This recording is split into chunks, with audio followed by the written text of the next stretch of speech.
Balak took Balaam to another location, the field of Zophim, hoping that a different view of the Israelite camp might result in a curse. Again, they built 7 altars and offered sacrifices. But once more, God gave Balaam a blessing for Israel, declaring that God was not a man that he should lie, nor a human that he should change his mind. God had blessed Israel, and no curse could stand against them. Balaam spoke of Israel's strength, their protection by God, and the assurance that they would triumph over their enemies.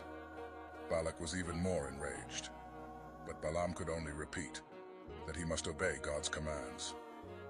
Still not giving up, Balak took Balaam to a third location, the top of Peor, overlooking the desert. Again, 7 altars were built, and sacrifices were made. This time, Balaam did not seek omens, but immediately looked toward the Israelite camp. The Spirit of God came upon him, and Balaam delivered a powerful prophecy, extolling Israel's beauty, their future prosperity, and their dominance over their enemies. He foretold the rise of a great king from Israel, whose power would crush the enemies of Moab and other surrounding nations. Balak, now beside himself with anger, told Balaam to return home without reward, as he had blessed rather than cursed Israel. Balaam reminded Balak that even if he had offered all the silver and gold in his palace, he could only speak the words of the Lord. Before departing, Balaam gave one final prophecy, predicting the downfall of Moab and other nations that opposed Israel. With that, Balaam returned home, and Balak went his way, having failed to curse the people of Israel. Instead, the Israelites remained under God's blessing, poised to enter the promised land, with the assurance of divine protection and favor. While the Israelites were camped at Acacia, some of the men had sex with Moabite women. These women then invited the men to ceremonies where sacrifices were offered to their gods. The men ate the meat from the sacrifices and worshipped the Moabite gods.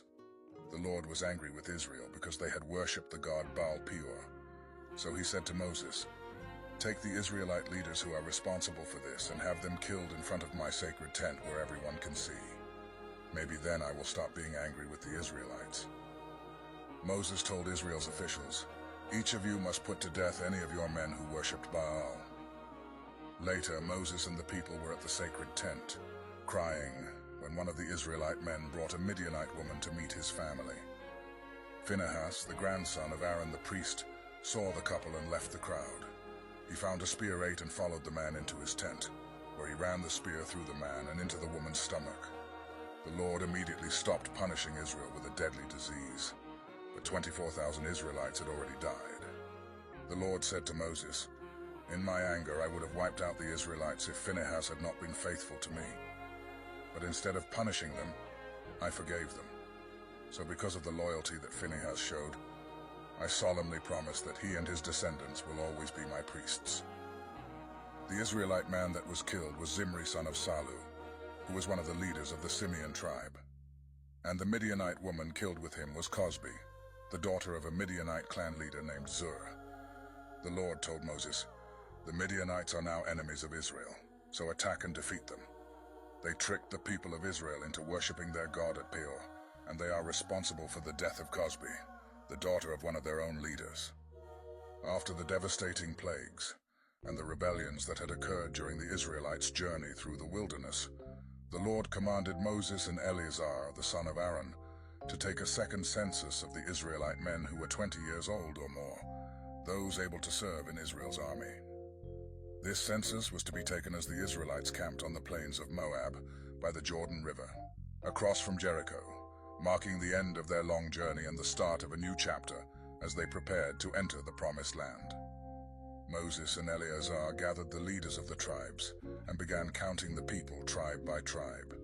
The census recorded the names and numbers of the various families within each tribe, revealing the total number of fighting men. The tribe of Reuben, the firstborn of Israel, had 43,730 men. The tribe of Simeon, which had been severely reduced due to the punishment of the previous rebellions, had 22,200 men. The tribe of Judah, the most numerous, had 76,500 men, followed by Issachar with 64,300 and Zebulun with 60,500. The sons of Joseph, Ephraim and Manasseh, at 32,500 and 52,700 men, respectively. Other tribes were also counted, each reflecting the population growth or decline that had occurred during the years in the wilderness. The total number of men counted in this census was 601,730, slightly fewer than those counted in the first census conducted at Mount Sinai 40 years earlier. This new generation of Israelites was now poised to take possession of the land that had been promised to their ancestors. The Lord instructed Moses that the land of Canaan was to be divided among the tribes according to the size of each tribe, with larger tribes receiving more land and smaller tribes receiving less. The division of the land was to be determined by lot, ensuring that each tribe received its inheritance as God had planned. However, among the Levites, who were also counted in this census, there were 23,000 males 1 month old or more. Unlike the other tribes, the Levites were not given a territorial inheritance in the Promised Land, as their role was to serve in the tabernacle and care for the sacred duties of worship.